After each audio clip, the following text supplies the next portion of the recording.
Let's move to our panel on new ideas and regulation from the U.S. perspective. We're super lucky to have the Honorable Hester Peirce, a commissioner at the U.S. Securities and Exchange Commission.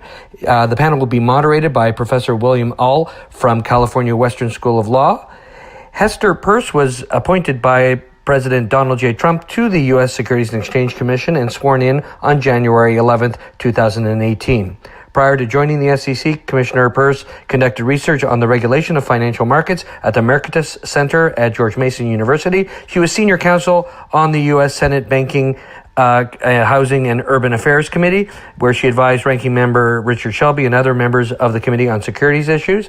She has served as counsel to Commissioner Paul S. Atkins and worked as a staff attorney in the SEC's Division of Investment Management. She's been renominated as a commissioner for a 5-year period, and we're super lucky, as I said, to have her. Now, she was with us at San Francisco Blockchain Week for a fireside chat back in October of 2019, which seems like a lifetime ago, and we're further now along the path in developing some legal certainty, partly thanks to Commissioner Peirce's proposed Rule 195, that provides a 3-year safe haven for cryptocurrencies under certain circumstances. And this is a much needed start to and a much more updated approach to cryptocurrency regulation, and will assist companies in capital formation while still protecting the general public and investors at large.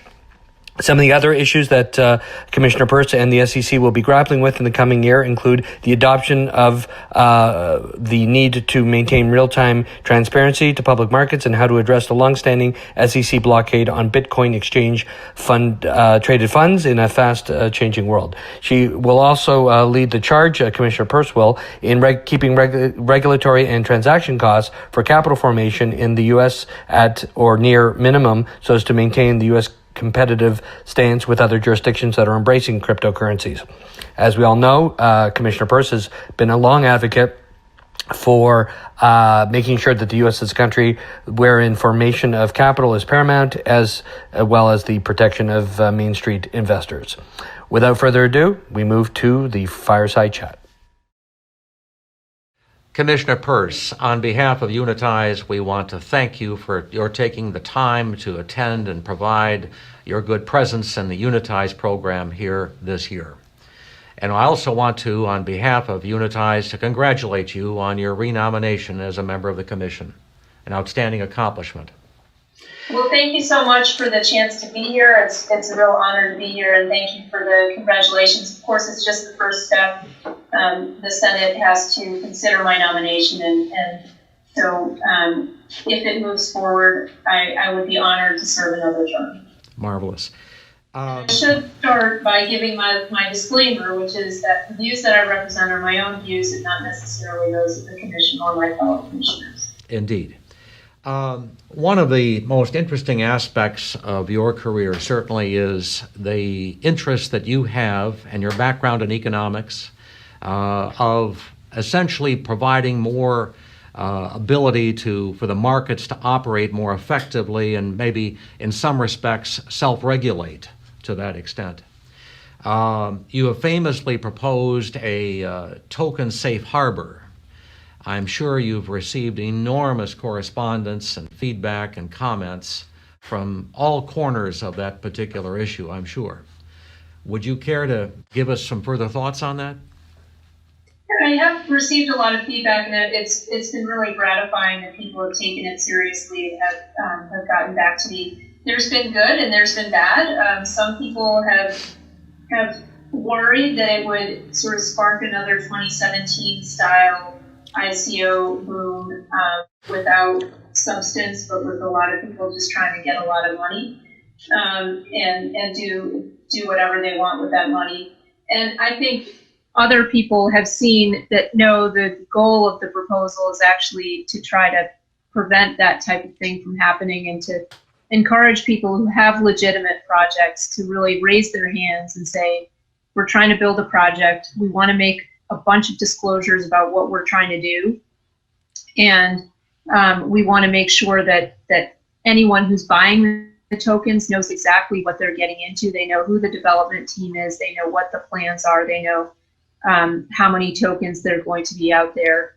And so they have assurances. And there's this timeline, the 3-year timeline that the safe harbor would afford people to develop the token networks to a point of functionality or decentralization. And that, I think, holds people's feet to the fire. And so we've gotten positive feedback on that too, that does give people the time they need to build a network, but also suggests that you're not going to start taking advantage of the safe harbor until you're somewhat down the road, because you do have that timeline at the end. Some people have suggested that we need to think a little bit more about how we can build in even more protections for the token purchasers. And so that's something that I'm thinking about now. When we look at token offerings, issuer transactions and non-issuer transactions, we know that jurisdictions around the world are all developing paradigms of disclosure, paradigms of regulation. Certainly one of the things that the incipient nature of this market and the incipient nature of the items that will be traded, these blockchain items, do you have any thoughts as to how we can make these markets operate efficiently with relatively low transaction and compliance costs?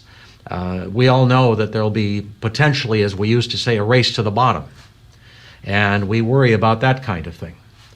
But perhaps you can give your perspective as to how you think this will evolve. Well, I think the race to the bottom is something that we should be concerned about. But that's all the more reason for a jurisdiction like the United States to try to develop a workable framework that allows people to come here to avail themselves of our markets and to work within the context in the U.S. because we have an established system here, right? And so we have the rule of law here. So I think from that perspective, one thing we can do is to do a better job on providing regulatory clarity so that more people want to be here. But I do think that we should remember too that one piece of this technology and of this movement is the notion that you've got a lot of participation from people across the community, and so there can be some discipline, as you said, market discipline, but I think also community discipline, right? A lot of these projects are set up in a way to ensure that you have active participation by people, and that things are transparent, so people are all watching what happens, and they can exercise discipline, and they can change the rules if they can come to a consensus. They can change the rules. So I think those things are valuable as well, as long as we have this, they're operating within this broad framework which establishes the rules, and then they can figure out within that the rules that they want to have for their particular networks. It would seem that perfect markets is the goal here, to achieve a perfect market with perfect information, low cost transaction costs, all the good things that all of us as consumers in other product markets want to see. And I would think that you're looking at these issues in a very sophisticated way, knowing full well, as we all do, that there are many bad actors out there. And we've got to be cautious about them, because the reputation of any market can be destroyed by just a few headlines and a few bad actors and the dollars and such that are involved. Do you have any thoughts on collaborating with the industry and others to prevent these bad actors, or otherwise putting in some safeguards? Well, that's certainly something that we worry about, and I think when you have anything like crypto that gets a lot of attention in the media, you get a group of people who says, oh, this is perfect. I'm going to take advantage of this phenomenon to steal people's money. And we see that going on now with COVID. People are saying, oh, I have the cure for COVID. I have tests for COVID, all kinds of things. And companies that were doing crypto before think, oh, now we can pivot. Companies, I put in quotes, right? Now we can pivot and we can do something on COVID. And so one thing that we all need to do is we ourselves, and we need to urge our friends and neighbors to be very cautious when they buy anything, especially when they're being told this is the deal of the century, and if you miss it, you're gonna miss out on your chance to become rich overnight. Sure.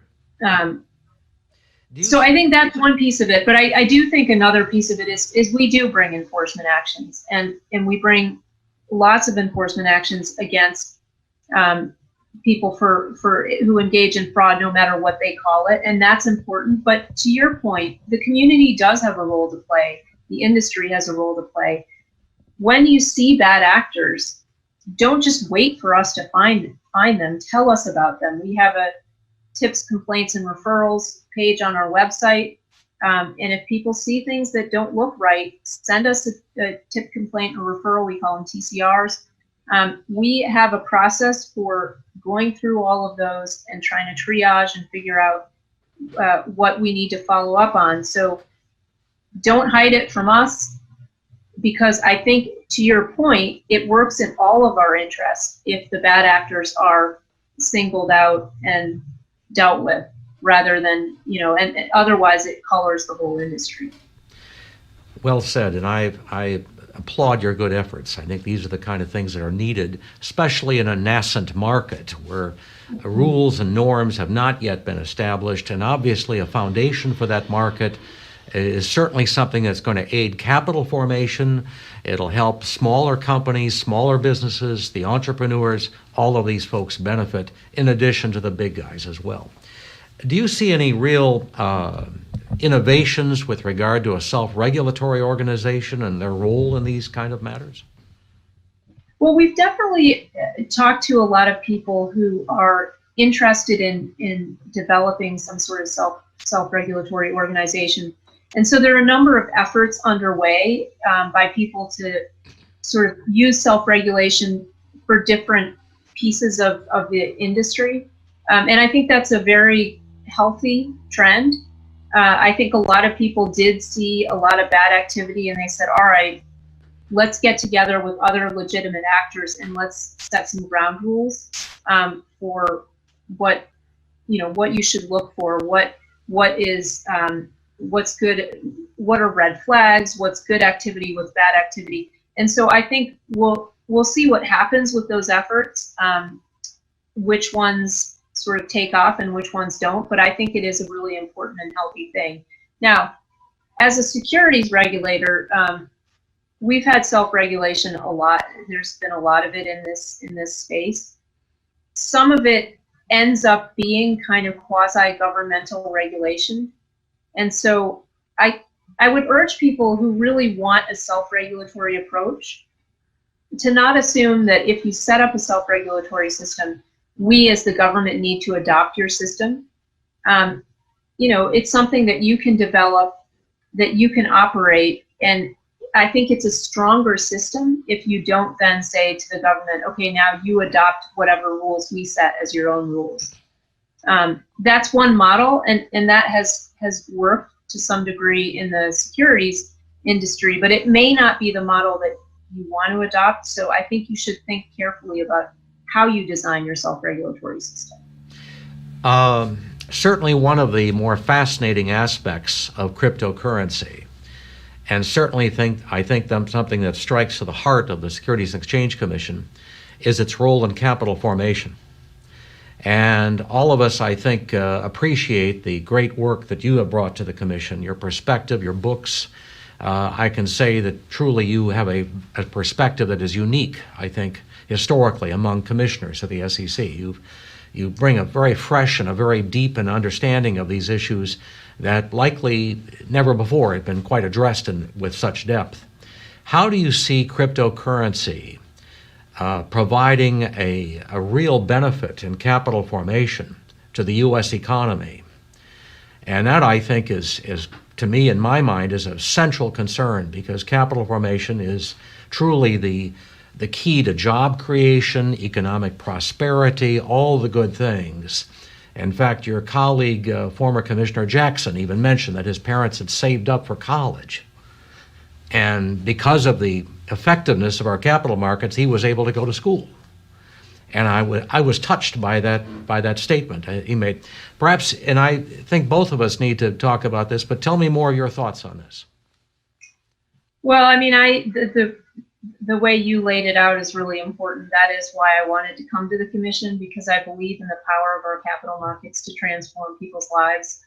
And so when I came, I didn't know that crypto would be an issue that I would spend as much time on as I have. Really, what my concern is to make sure that our regulatory structure is flexible enough to accommodate innovation, whatever direction that comes from. And I think that crypto is an interesting it's an interesting technology that will allow some really fundamental changes in the way people interact with each other and the way people build things together in a way that's a bit different from the traditional corporate form. And I think that's really attractive to a lot of people who are drawn to this idea of collaborating with people from all over the world and collaborating in a way where everyone has a say in how the project moves forward. And so I think that can be really valuable. Crypto has been a way for people to raise capital. I urge people to remember that when you raise capital, no matter how you raise capital, if you're raising it to build an enterprise, you have to think about the interaction with those securities laws. I think that sometimes sometimes the line has been blurred between what capital formation is and what just selling tokens, which I think is a little bit of a different, selling tokens to build a network to get the network effects going. That may be a different set of considerations for us, and that's why I've advocated for a safe harbor to allow us to kind of separate those out and say, okay, if you're trying to build a functional network, that's one thing. If you're actually trying to raise money, I think blockchain technology, crypto can be an effective way to do it, but then you better make sure that you're complying with our securities offering rules. How do you see the concept of restricted securities, which is somewhat unique in the world? The United States has this concept of restricted securities, unregistered securities as they're properly called. How do you see that concept being applied to cryptocurrency and capital transactions or capital formation transactions? And do you think that in some ways the architecture of the 33 Act could be replicated with respect to capital formation activities in the cryptocurrency sphere? Well, I mean, to one degree, I would say, I don't know that we need to replicate it because the framework is designed to be fairly flexible. And so it's designed to accommodate all kinds of different forms of capital raising. And I think that has been a strength of our securities laws, that we're not wedded to very, rigid definitions, but they're flexible enough so that when something new comes along, it can fit within that framework. My concern has really been, and so if you're selling securities and you sell them to just accredited investors because they're unregistered offerings, I mean, that should work much the same way it works with other kinds of securities. I think where the flexibility needs to come in and where the thinking about how do our rules need to change is really this idea of when you're trying to get broader participation in your network. Because I think people have been fairly successful thus far with raising money from accredited investors, as long as you limit yourself to accredited investors. And that's another issue we can talk about. I mean, I have my own concerns about the accredited investor framework, but I think people have figured out how to use that in connection with crypto. Do you see any overarching, challenging issues of disclosure? When I think of an issuer transaction or a non-issuer transaction, the disclosure burdens are fairly clear typically. But in this context of cryptocurrency, I can think of all sorts of interesting issues that would come up. Maybe you can see how this might evolve. I don't know. Well, I think that too was part of the reason behind the safe harbor, to say, is the set of issues that a purchaser of a token is interested in the same as the set of issues that the purchaser of a security is interested in? Or are there a different set of disclosures that make more sense for that purchaser to get? And so I think that's kind of the thinking, is you want to know, how many tokens are going to be out there. You want to know things about the development team, which may be similar to what you'd want to know about someone raising money for a company, but you really want to have a sense of kind of where the plan is to bring that network to fruition and those kinds of things. So I think it does make sense to tailor the disclosure. Now, that said, our securities disclosure laws in general are fairly flexible because they really are based on give people what's material for them to know when they buy a security, and that materiality framework, as opposed to very specific disclosures, has been quite effective. Now, there's always pressure to add specific disclosures about X, Y, or Z, so we have to be careful. But I think there's enough different, and I think other people who have looked at token offerings have said there's enough different here that maybe we take it out of our traditional securities framework and put it in this other framework. Again, if what you're doing is just using crypto but raising money for an enterprise, the same way that you would do if you sold stock or bonds, you really do need to be very careful about complying with the securities laws. I'm trying to provide a route for people who have probably already raised money from accredited investors or in some other format, have built something, and then they want that token to be out there and to be in use. And that's where they worry that just by putting the tokens out there, they're going to be accused of running afoul of the securities laws. That's why I said, okay, let's develop a framework that works just for those tokens. So really, it sounds to me as if you're looking to have a framework that might be similar to the framework of continuous and integrated disclosure that we currently have in our existing security markets, a la Regulation SK and SX, and to essentially perhaps add additional disclosures to ensure that investors get all the good material information that they need to have to make an informed investment decision. Which really gets us into the trading markets concern that I think some people have raised. And where will these markets exist? How will they operate? And obviously market integrity is again something which, if it's not preserved and protected, obviously could injure the markets and the ability of issuers and others to have any ability to understand or indicate capital formation and trading. Do you have any thoughts on that? Yeah, well, I think a lot of people are thinking about how these markets will work. And one of the key issues for people running these markets has been, you need to tell us whether these things are securities or not securities, because if they're securities, then they have to trade on an exchange or an exchange-like venue, an alternative trading system that is governed by quite specific rules from the SEC. If they're not securities, then they can set up trading markets that don't necessarily have to comply with our rules. And so one thing we need to do is provide clarity so that these platforms know what they need to trade like a security and what not, what can trade in other ways.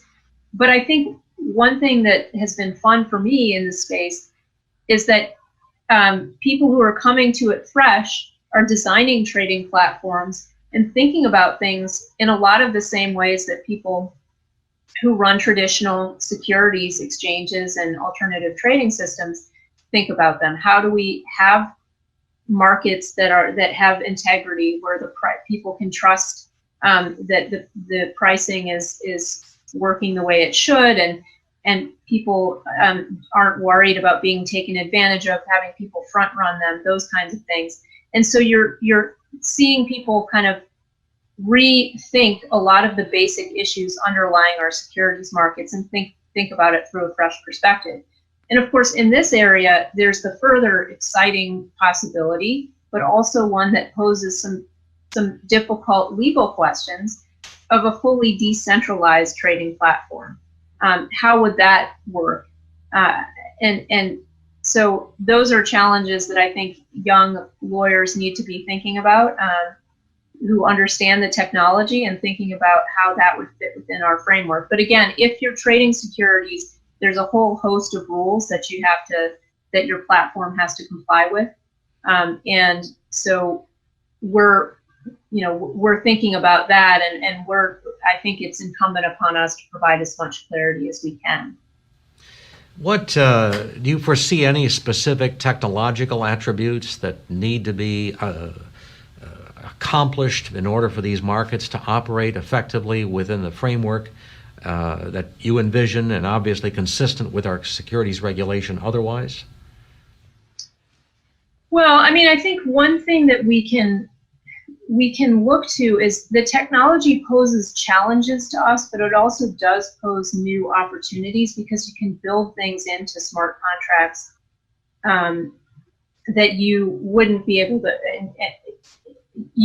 to build it into just a regular security, right? So you can actually build rules right into the contract, and that means that automatically the rules are complied with. So I think that's an area that I'm really interested to see, both in connection with my safe harbor proposal, but also more generally, how will that transform the way even regulation works, right?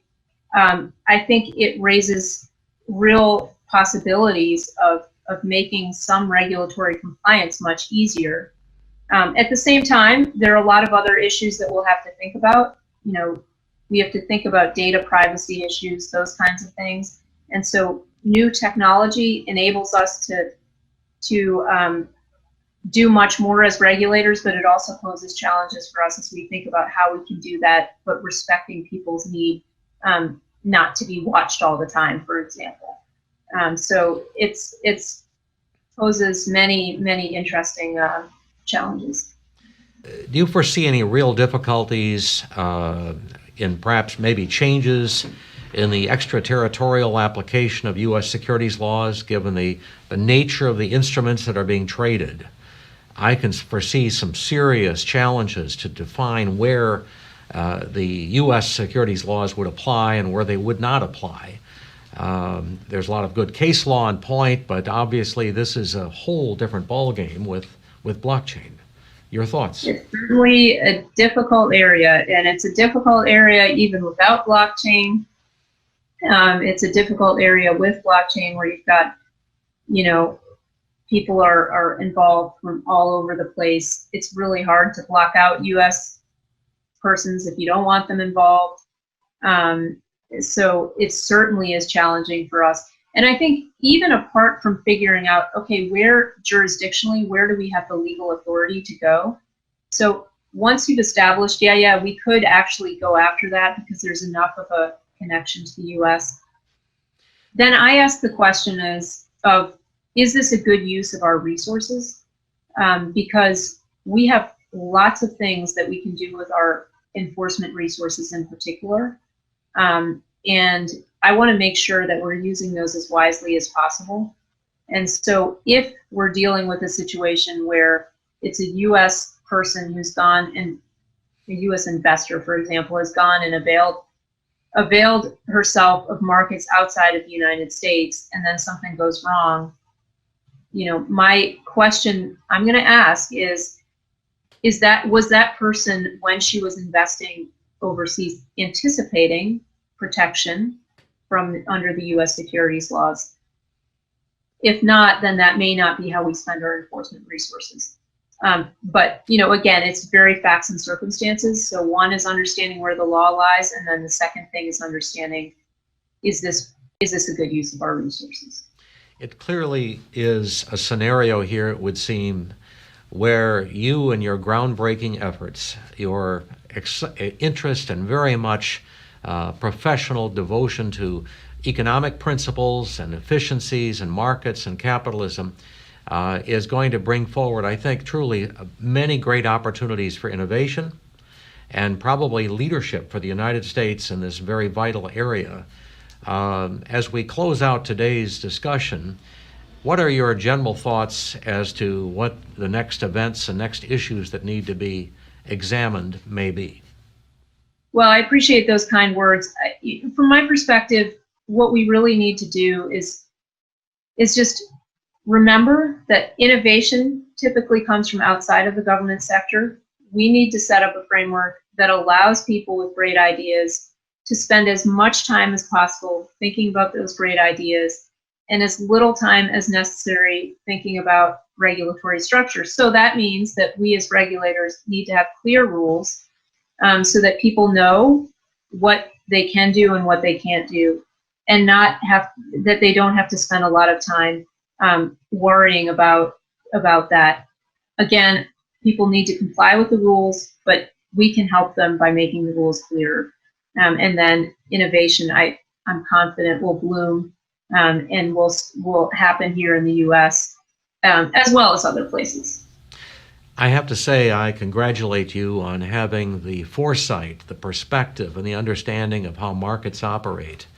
And I think your insights are invaluable, and your leadership is going to be critical as these markets evolve. And I want to congratulate you again on your renomination. It's a tremendous endorsement of your good work. And I think I speak on behalf of everybody. We thank you. Well, thank you so much, and I've really enjoyed our conversation. I as well. Thank you.